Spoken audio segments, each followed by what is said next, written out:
Hare Krishna. Good morning, dear devotees. Welcome to our Srimad Bhagavatam, Kalashanji Srimad Bhagavatam class.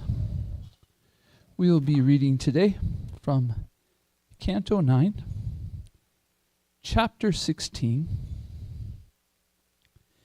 and we'll be reading text 28 through the rest of the chapter, and we'll be going into the focus verses 28. And so there's a few purports throughout this reading. So we'll go through each translation and purport, and then we'll come back to 28. Oh, what the heck? We'll use the phones. But before that, we sing this wonderful, beautiful song, Jai Radha Madhava.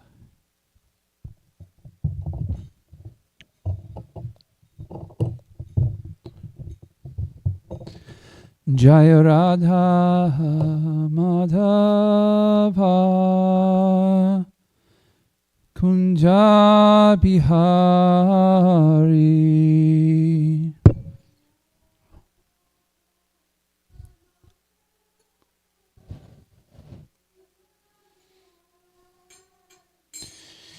Jaya Radha Madhava Kunja Bihari.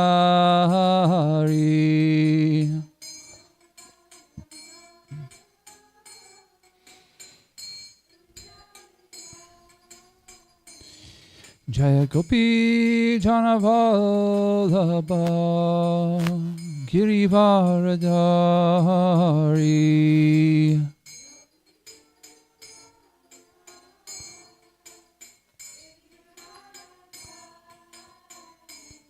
Jaya Gopi Janavallabha Girivaradari.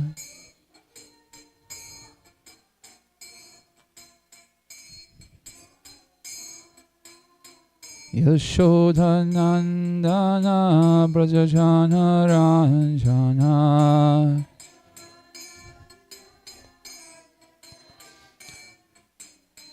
Yashodhanandana Brajajana Ranjana.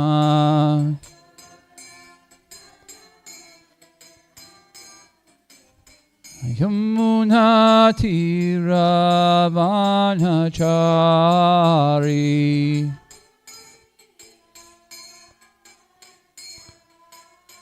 Yamuna Tiravanachari.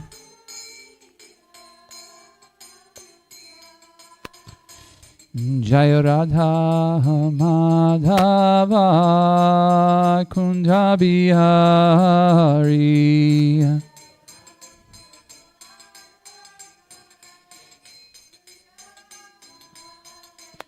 Jaya Radha Madhava Kunja Bihari.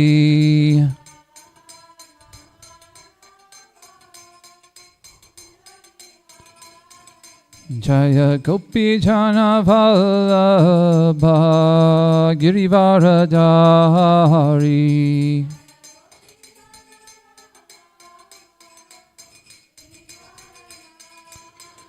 Jaya Gopi Janavallabha Girivaradari. Gopi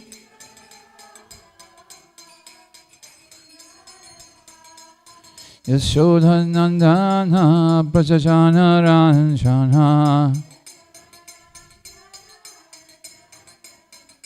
Yashodhanandana Brajajana Ranjana.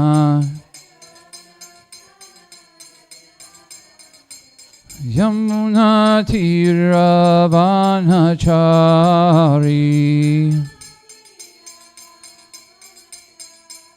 Yamuna Tiravanachari.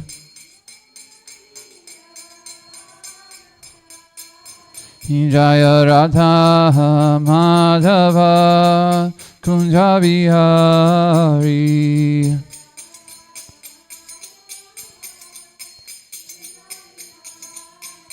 Hare Krishna, Krishna Krishna, Hare Hare, Hare Rama, Rama Rama, Hare Hare.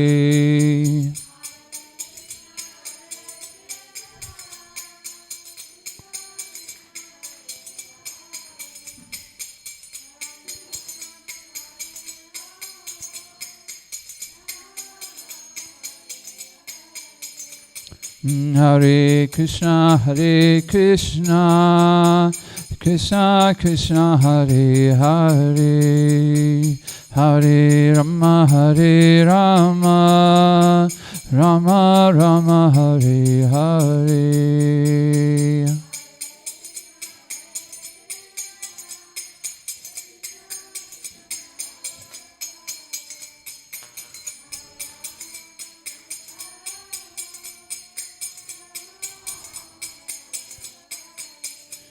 Hare Krishna, Krishna Krishna, Hare Hare, Hare Rama, Rama Rama, Hare Hare.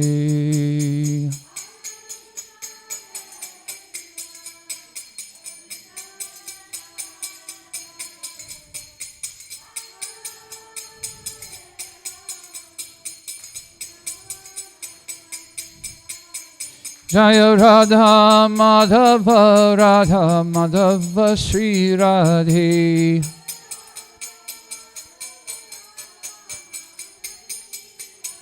Jaya Radha Kalashanji Shri Radhe.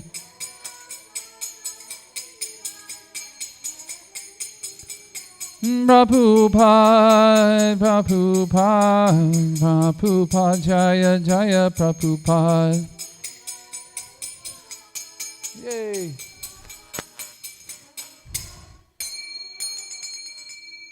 Shri Radha Madhava ki jai. Srila Prabhupada ki jai.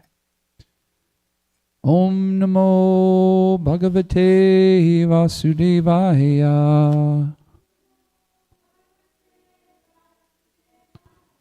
Om Namo Bhagavate Vasudevaya.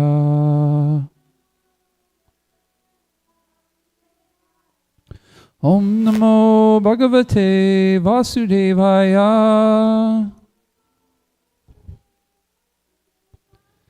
We'll do the auspicious prayers, the Mangala prayers together. Just Narayanam Namaskritya Naram Chaiva Narotamam Devyam Sarasvatim Vasam Tato Jayam Udirayet Nashapreya Shahabreshu Nityam Bhagavata Sevaya Bhagavati Utamashloke Bhaktir Bhavati Naishtaki Om Vigyantamarandasya Gananjana Shalakaya Chakshuramritam Yena Tasmai Shri Guruve Namaha Vanchakalpatarubhyascha Kripa Sindhubhyevacha Patitanam Pavanebhyo Vaishnavebhyo Namo Namaha.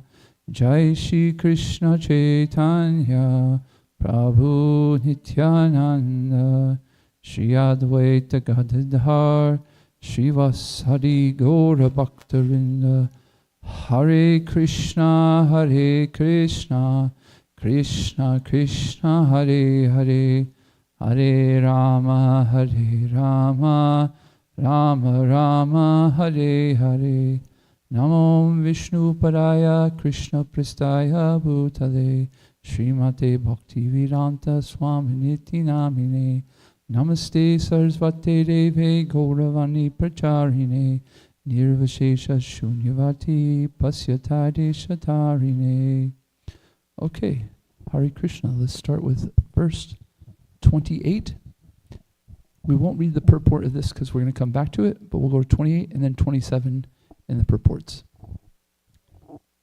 29, excuse me. Yes, and then yeah, we'll continue. Anybody got a mic? Go ahead, Mataji, please.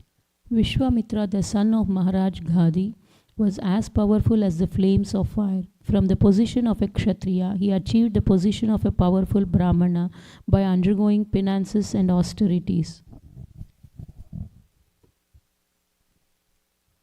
O King Parikshit, Vishwamitra had 101 sons, of whom the middle one was known as Madhuchanda. In relation to him, all the other sons were celebrated as the Madhuchandas.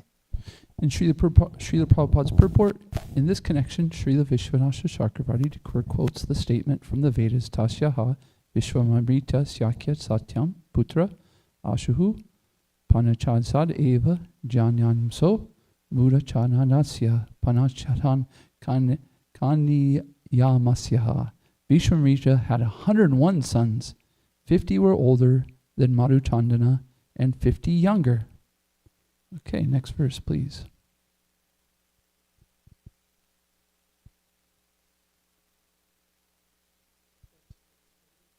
That is correct.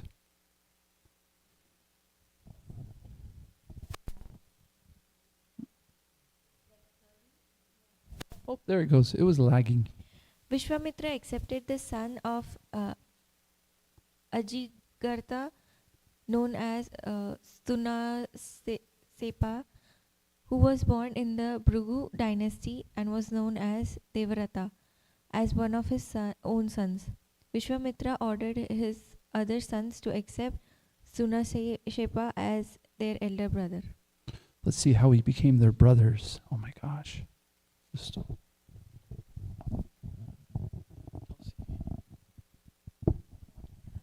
Shunashepa's father sold Shunashepa to be sacrificed as a man animal in the yagya of King Harishchandra.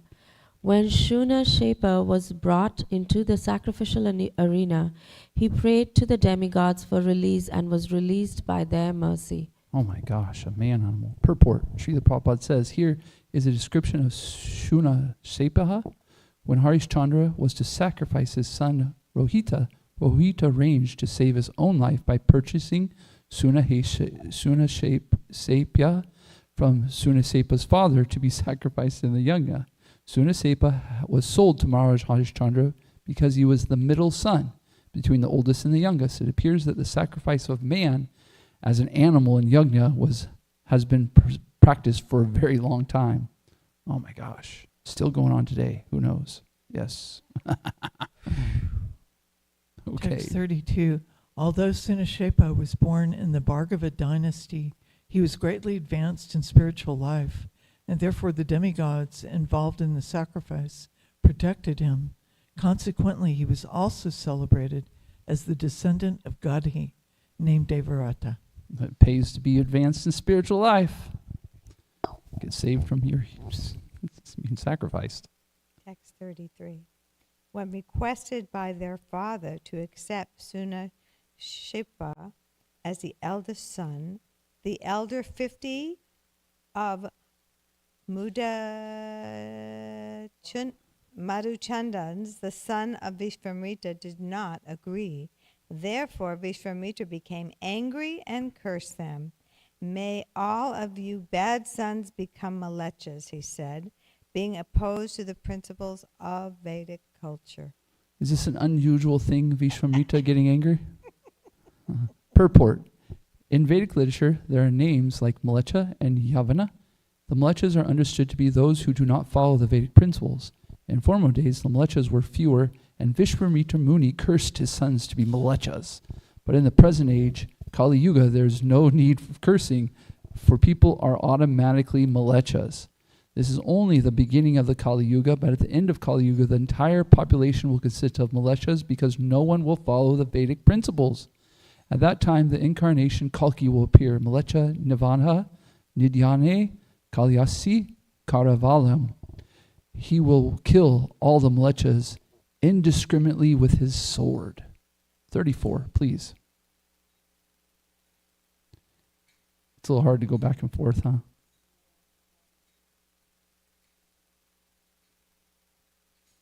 When the elder brother of Oh, Muchakundas, with the mic, please. oh, Thank sorry. you. No When problem. the elder brother of Muchakundas was cursed, the younger 50, along with the Muchakunda himself, approached their father and agreed to accept his proposal. Dear father, they said, we shall abide by whatever arrangement you like. Straightened up pretty quick, didn't they? 35.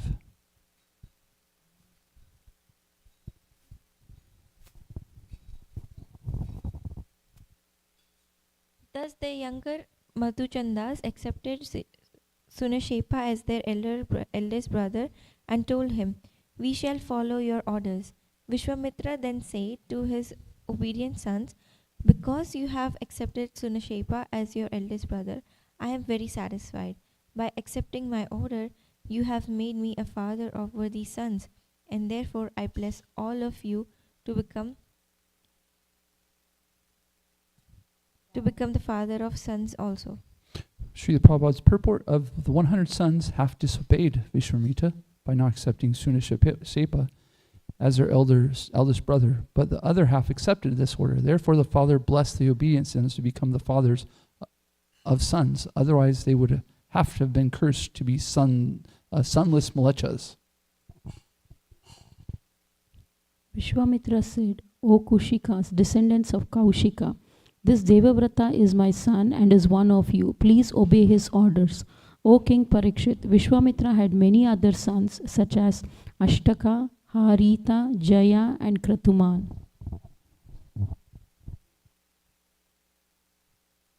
Vishwamitra cursed some of his sons and blessed the others, and he also adopted a son. Thus, there were varieties in the Kaushika dynasty, but among all the sons, Devata was considered the eldest. Purport. This ends the Bhaktivedanta purports of the 9th canto, 16th chapter of the Srimad Bhagavatam, entitled Lord Parshuram Destroys the World's Ruling Class. Okay, let's go back to 28, and we'll focus on this verse. Hare Krishna, Krishna Krishna, Hare Hare, Hare Ram, Ram Ram, Hare Hare, Hare Krishna, Hare Krishna. Oh, you're fast. Okay.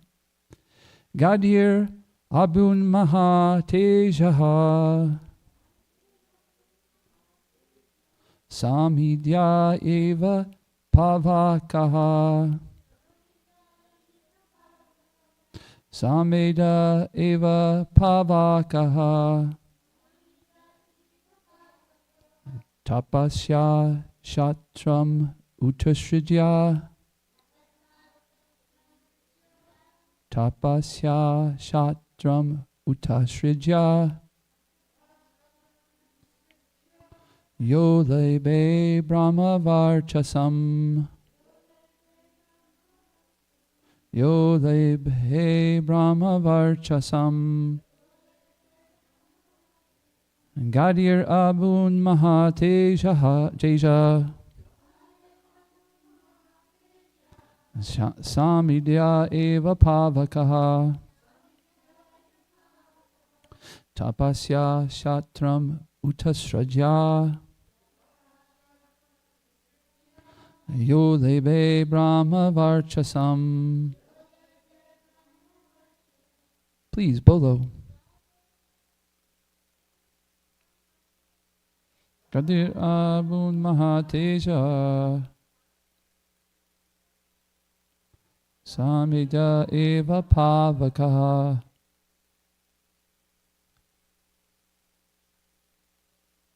Tapasya Sautram Utsraja Yolebe Brahma Varchasam Gavari Abun Mahateja Samedya Eva Pavakaha Tapasya Satram Utrisya Yolebe Brahma Varchasam. Kabir Abun Mahateja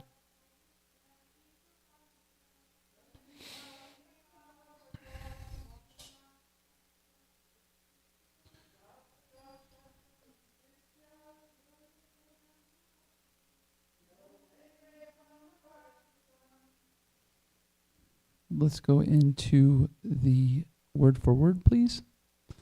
Together, Gadehe from Maharaj Gadi, Abut was born, Mahateja, very powerful, Samidaha, inflamed, Eva, like, Pavakaha, fire, Tapasya, by austerities and penances, Shatram, the position of a Kshatriya, Utraja, giving up, Aha, one who Vishvamitra, Lebehe, achieved, Brahma Varchasam, the quality of a Brahma.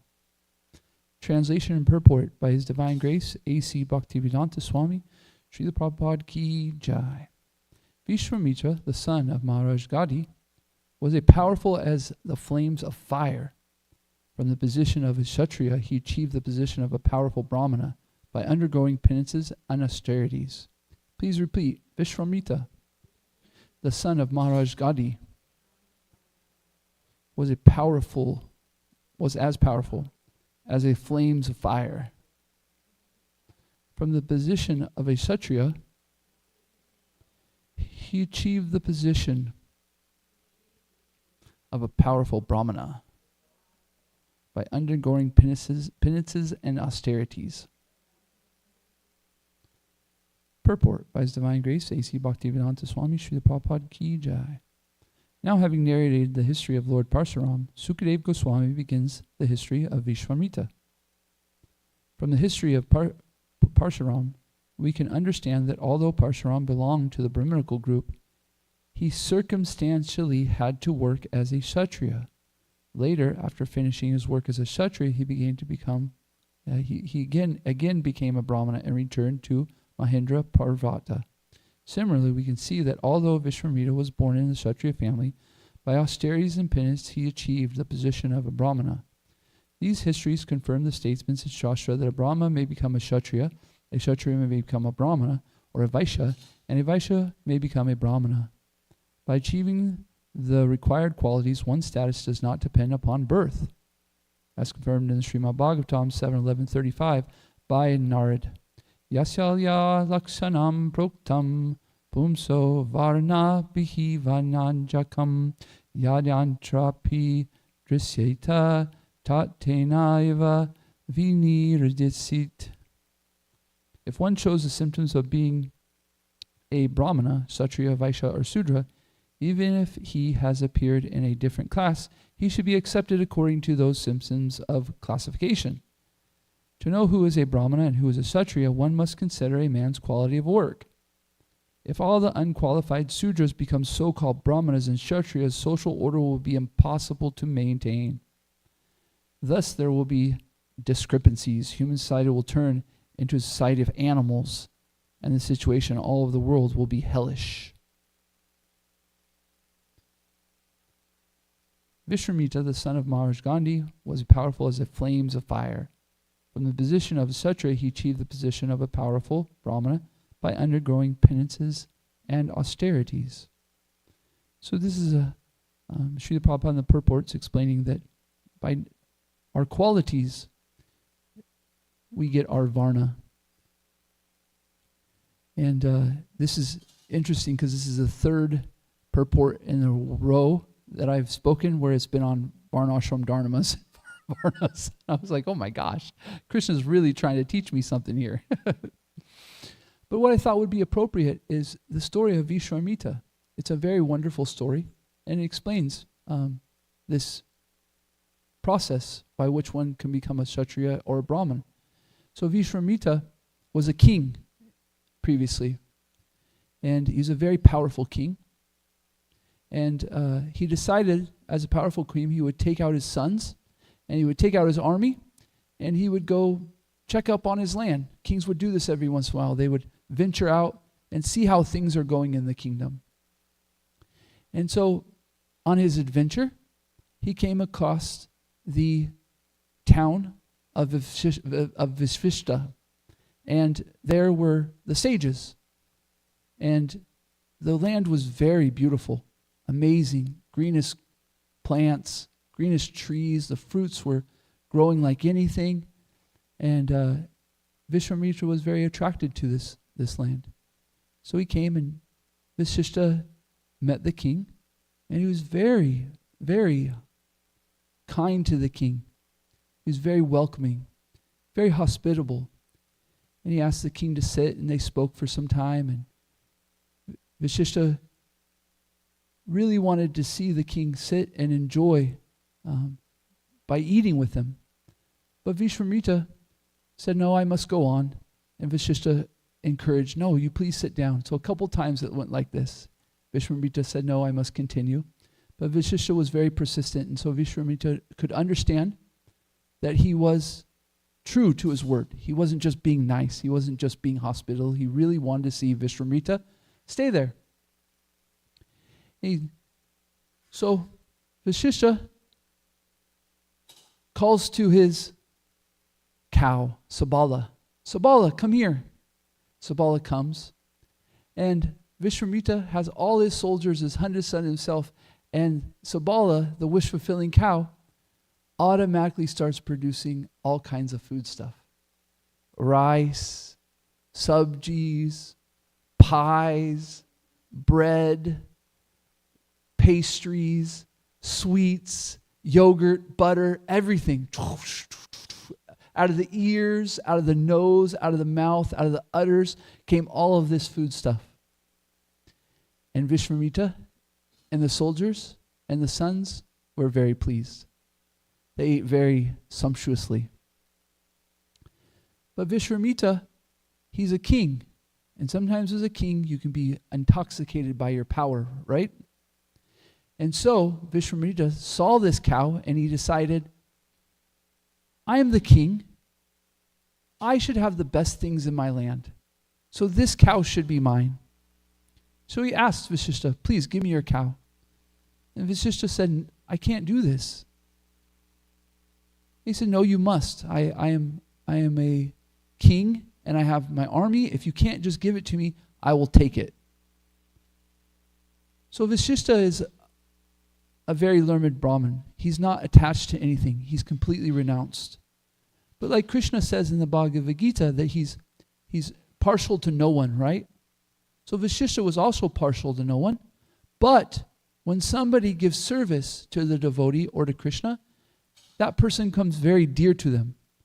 So Vasishta was the Sabala was very dear to Vasishta because the Sabala had done so much service.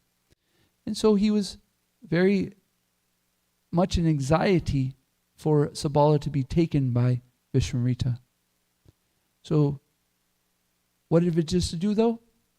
He said, fine, you take the cow and I will forgive you. Vishwamitra takes the cow, and Sabala, the cow, could talk. This wish-fulfilling cow could talk. He said, no, please, I do not want to go. Why are you abandoning me, my master? And Vasishta said, what can I do? This is the king. He's got such a big power. He said, as a matter of fact, he's a Kshatriya, and I'm just a poor little Brahmin. And Sabala could understand in his heart that this was a message. And he said, yes, you are a Brahmin, and Brahmins are stronger than Kshatriyas. So you please just order this to stop, and it will stop. And Vasishta said, stay. And all of a sudden, the cow became free. But Vishwamitra was very disappointed. He was very upset. Vishwamitra is known for getting angry. So he decided it was time to fight.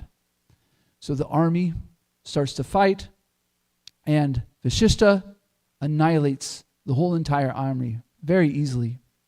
So the 100 sons, they surround Vasishta, and they start to attack him. And Vasishta's there with his staff, right? And he destroys all 100 sons to dust. Vishwamitra hung his head in shame. He was pretty disappointed. He was embarrassed. And he decided, I will go to the forest, and I'm going to do some austerities and penance because I must come back and get my revenge. So he goes to the forest, and he does his austerities. And he does the austerities for who?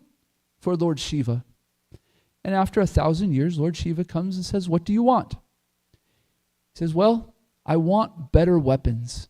I want the knowledge of the celestial weapons of the demigods. So please, you give me your weapon. I want Indra's weapon. I want the fire god's weapon. Please, I want all knowledge of the celestial weapons. Shiva says, so let it be. Vishwamitra sets back out to the town. He's going to destroy Vashishta this time. He comes and he starts throwing the weapons at all the sages and the rishis, disturbing them. And Vashishta sees this, and Vashishta comes at once and says, this will be stopped. And Vashishta pulls out his staff, and Vishwamitra throws the fire god's weapon. He throws the Agni's fire, a big comet on him. And what does Vashishta do? He sucks it up by his staff.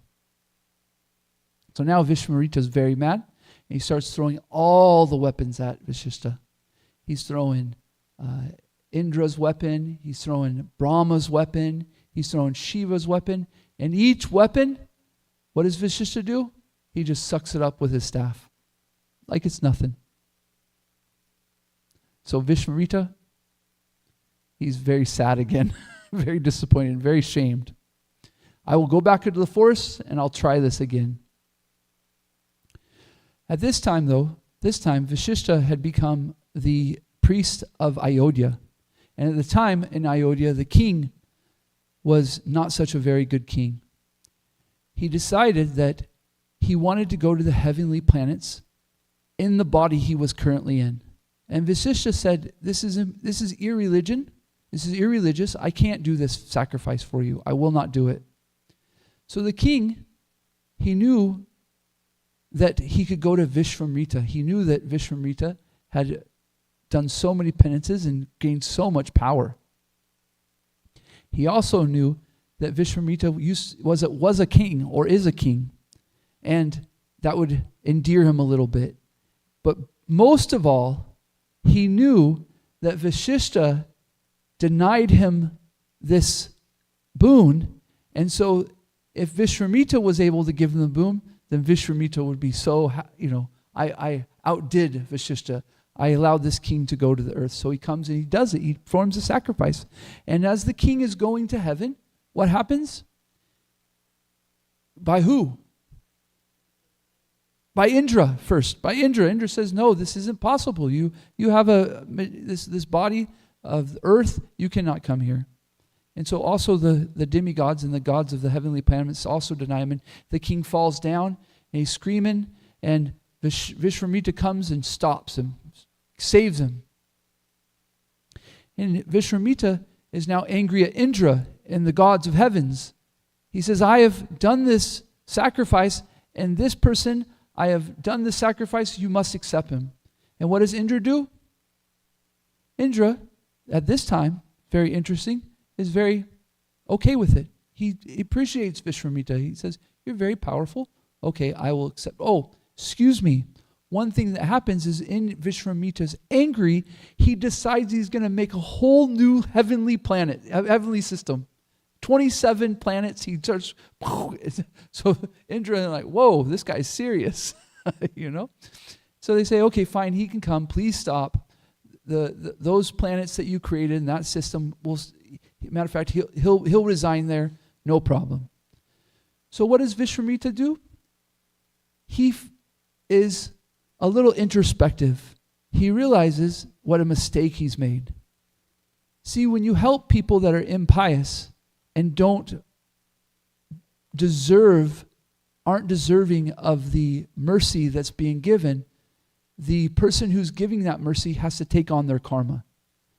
So Vishwamitra could know that his sacrifice had been diminished. And he knew, why did I do this for this king? Oh, I've done this because of my envy of Vashishta. So at this time, Vishwamitra finally gets it. I must become Brahminical. I'm done doing this. I'm going to become Brahminical. I'm going to do my austerities. I'm going to do my penances. I'm going to become a Brahmin. So again, does 1,000 years. So this time what happens? Indra hears. Indra gets a little bit worried because he sees the strength that Vishwamitra goes, and he sends one of the heavenly ladies to Vishwamitra. Vishwamitra doing his penance, sees her. She's beautiful, gorgeous, nothing we could even imagine. And Vishwamitra says, you know what? You're a heavenly girl. If me and you are together, it's not like earthly karma. Those things don't, the things of heavenly people don't exist in aren't problems like they are on earth. So me and you can be together. So after 100 years, Vishwamitra realizes what's going on. What am I doing? I was doing my austerities. I was doing my penances. I was working on becoming a brahmana, and I got distracted. And so the heavenly girl is actually shaking. She's quite fearful that she realizes that Vishwamitra knows what's going on. But what does Vishwamitra do this time? He actually says, don't worry, you move on. Go. He doesn't even punish her. Is this a improvement in Vishwamitra's attitude? Yeah, he was being forgiving. Forgiving such an important quality, right? Indra was forgiving, Vashishta was forgiving. So he begins his penance again, and this time though, the universe starts to, actually what happens is one more time even, Indra sends another heavenly girl. And what does Vishwamitra do this time though? He opens his eyes and he realizes what's going on, and he says, you're cursed to become a statue for 1,000 years. She's now a statue for 1,000 years. So he goes back to his penance, and now the universe is shaking. He's getting so powerful, right? And Brahma realizes, okay, we need to take care of this before he destroys the whole entire material creation. Brahma comes, and he says, okay, stop. You're going to get what you want. Your heart is now pure, a matter of fact. And Brahma says, because of your pure heart, now you will get all Vedic knowledge. Do you know who's there with Brahma? Vashishta. Vashishta's even there with Brahma. And what does he do? He greets him with open arms and says, brother, you've done amazing things. I have no tinge of bad feelings towards you. We are now brothers. And Vashishta and Vishwamitra become friends. So, Vishwamitra is now a Brahmin, and he's overcome quite a few of these qualities. So I thought this was an important story. Why? Because as devotees, it's been very clear in the age of Kali Yuga that we are born as Sudras, right? Very unintelligent. And we are doing our penance, our austerity, right? What is our penance and austerity that we're doing? Sadhana bhakti, right? And we're so fortunate, actually, that we don't have to do thousands and thousands of years of penance and austerity to get the devotional service of the Lord. However, it's very clear as devotees that we will also come with challenges like Vishwamitra. He had so many challenges. But because of his determination to continue to become a Brahmin, to become the quality of a Brahmin, he kept getting there. So we can introspect as devotees. When are we showing anger inappropriately? When are we getting distracted from our mission to become pure servants of the Lord? And we can understand that those mistakes, those things are going to happen. That we stay firm in our vows from our spiritual masters, or to become steady in the vow of what it takes to become initiated. And we can be sure that and confident that Krishna will take care of us and our spiritual master will take care of us. And eventually we will come to the qualities of goodness. We will come to the even higher than the quality of goodness. And then we'll become Vaishnavas. I'll stop there. Any questions, comments, thoughts? Yes, Nandini Mataji.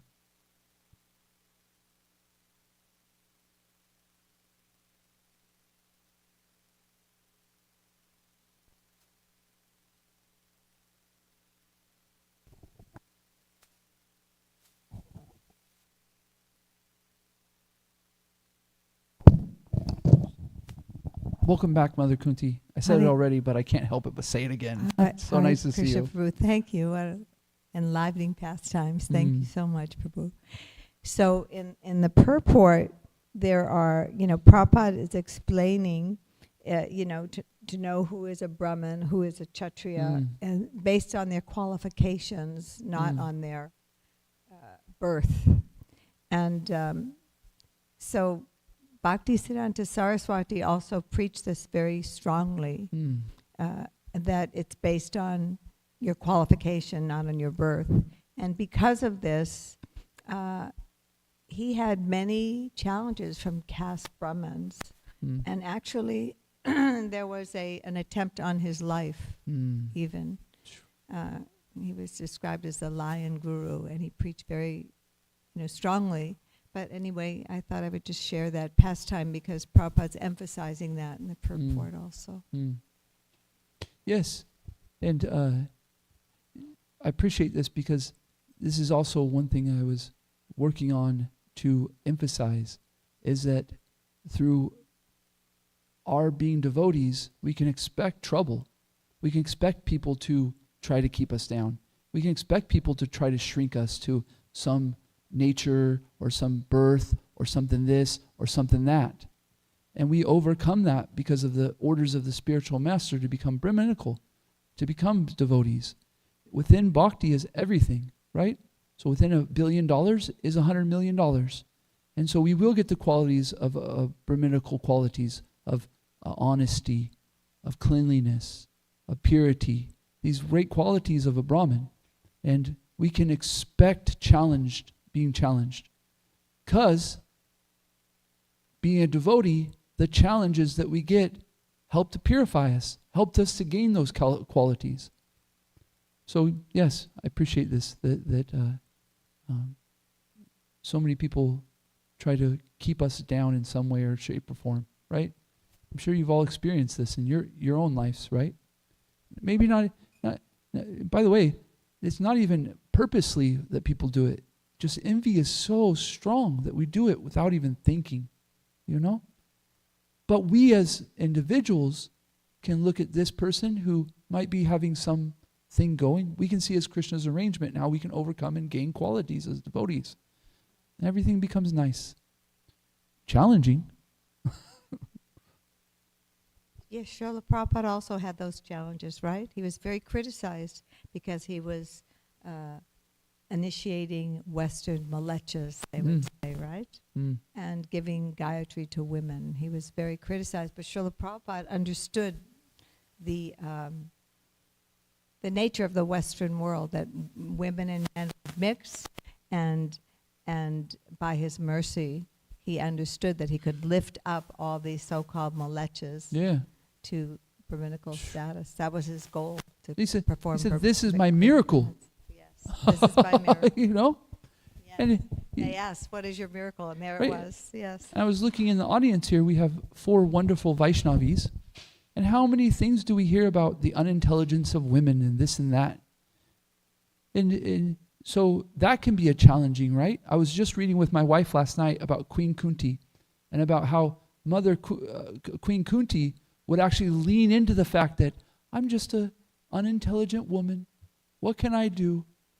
And because of this humility, even though Srila Prabhupada said, this is the best of Vaishnavis, and she still keeps that humility, and that endears her even more to Krishna, But anyway, my point being, though, is that I'm sure you guys know this challenge. I hear it from other devotees and stuff. So I was just hearing that there's one guru who's decided that they're no longer going to give Diksha initiation to women. And it's quite ridiculous. Srila Prabhupada fought so hard to understand this point, that through our activities, our qualities, through activities of bhakti, through sadhana bhakti, our qualities become Brahminical, and therefore these designations aren't applicable. And so Srila Prabhupada's fighting so hard for this. Bhaktisiddhanta Saraswati is fighting so hard, and yet we're even doing it with our own society, backing these things up.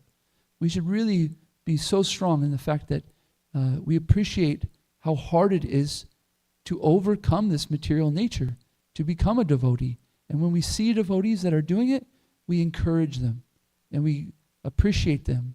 And we know that there's going to be moments of blasts from material nature. Let's not take them too serious. Let's see if we can gain anything from them in sense of lessons, but not take them too serious where it distracts us. It takes us away from our yoga, our connection with Krishna. Any other thought? Thank you, Nandini Mataji. Appreciate it. Mother Kunti. Yeah.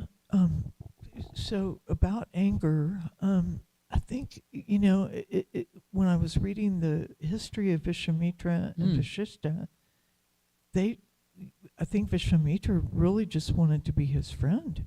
And when that was rejected, he just really lost it. He just got overly angry and uncontrolled. So is anger really, it's all rooted in rebellion to God, right? I mean, if you think about it, is it possible that that's the...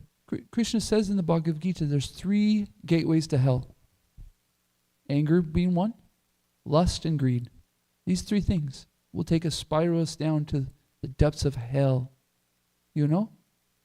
So, one thing I was reading this purport and I was thinking about is how important it is to be conscious and aware of the qualities that we're developing in each other. Because we want our bhakti to be pure to Krishna. So when there's some kind of impediment, we should also be conscious to what is keeping us from there and be very,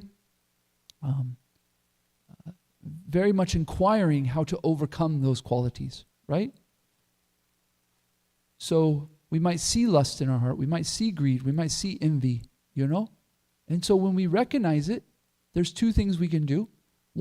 Sometimes the mind is distracting us and we can kind of just put it off the side and go, right? So we can be kung fu artists, right? In kung fu and in karate, you use the energy of the person to go. So sometimes you just pull that bad thought and you just, whoop, not there today, But sometimes it doesn't just go away, does it? Sometimes it says, nope, we're going to fight. And at that time, we can, instead of trying to continue to repress it, we can say, wait a minute. Okay, let me be aware of this. Let's be conscious. Let's see what's going on here. And we can ask why. Why am I feeling this? I really appreciated Mother Nandini, right? You said yesterday, excuse me, little classes are kind of, they sometimes blend in. But somebody mentioned that envy is actually an appreciation for a person on the other side, right? Yeah. So if we become aware of it, that envy, and we use some intelligence, sometimes the mind becomes envy and we can just go, stop. You're being silly. You're being a kid. Knock it off. Okay, my bad. But sometimes it just won't leave us alone. So we can look at it and say, okay, why are you doing this? Oh, you actually are appreciating that person who comes to Mangal Arti quite often. Instead of, they're so puffed up becomes a Mangal Arti. Actually, it's you being puffed up. But anyways, wait a minute. I'm appreciating the fact that this person's getting up early and being regular in their service. Let's go there. That's better, right? And you can see if you use the intelligence, the torchlight of intelligence, all of a sudden the intelligence goes, okay.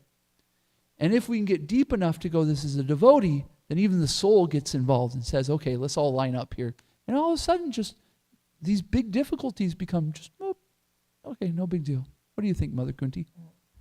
Like water in the hoof print of a calf. Yeah, right? Hare Krishna, Prabhu. Hare Krishna. One other thing I wanted to ask you is, like both Vashishta and Vishwamitra were important in the Ramayana, right? Vashishta, I believe, in the early years assisted, and then Vishwamitra went, right, to ask Dasarath for the sons to go with him to, kill these demons and so forth. Mm-hmm. And so how does that work with this? Was it a different yuga, or, how, do you have any idea about that? With what's going on right now? Yeah. From what I understand now is you're correct in the fact that we just read Lord Ram's pastimes, right? And then we Right. get to Parshuram, and, Right. and Vishwamita's still hanging around with his hundreds of sons. That's what I understand. You can correct me if I'm wrong. Yeah.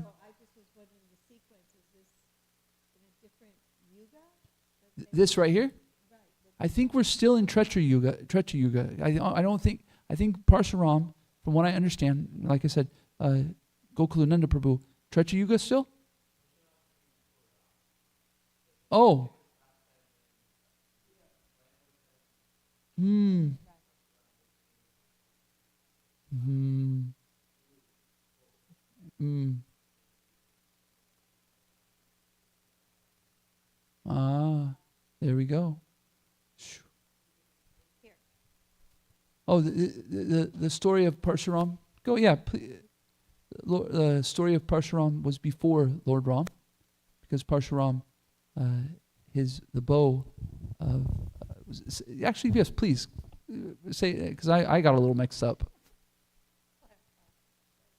Go Kunanda. Thank you, Prabhu. As far as I can recollect, there was this Swayamvar wedding ceremony where the bride chooses her groom. Yes. So Mother Sita, she garlanded Lord Ram, right?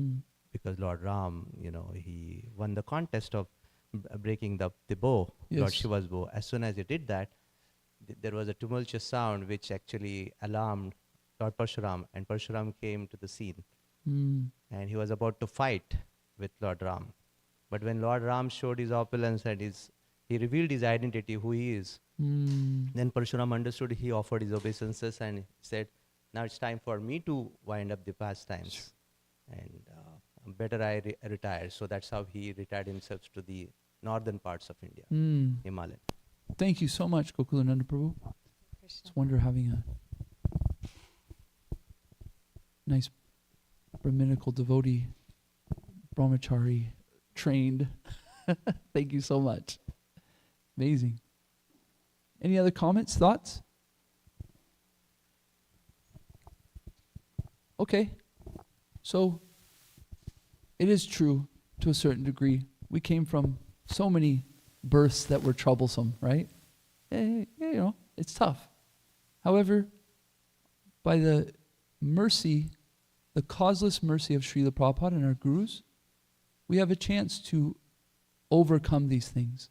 We have a chance to become Brahminical. We have a chance to become even higher than that, become Vaishnavas. And if we focus on their instructions, chanting our 16 rounds, following 4 regular principles, and doing our best to be aware of the qualities that we should have as Vaishnavas, we will go through some troubles, but we will make it. The mercy of the Lord is very, very powerful, and the mercy of the devotees is even more powerful. So be confident and know that Krishna has us taken care of. Okay? Hare Krishna. Srimad Bhagavatam ki jai. Srila Prabhupada ki jai. Vanchikalpatarubhyascha kripa sindhubhyevacha patitanam pavanebhyo Vaishnavevo namo namaha. Antigori Vaishnava Vrinda ki jai.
so long.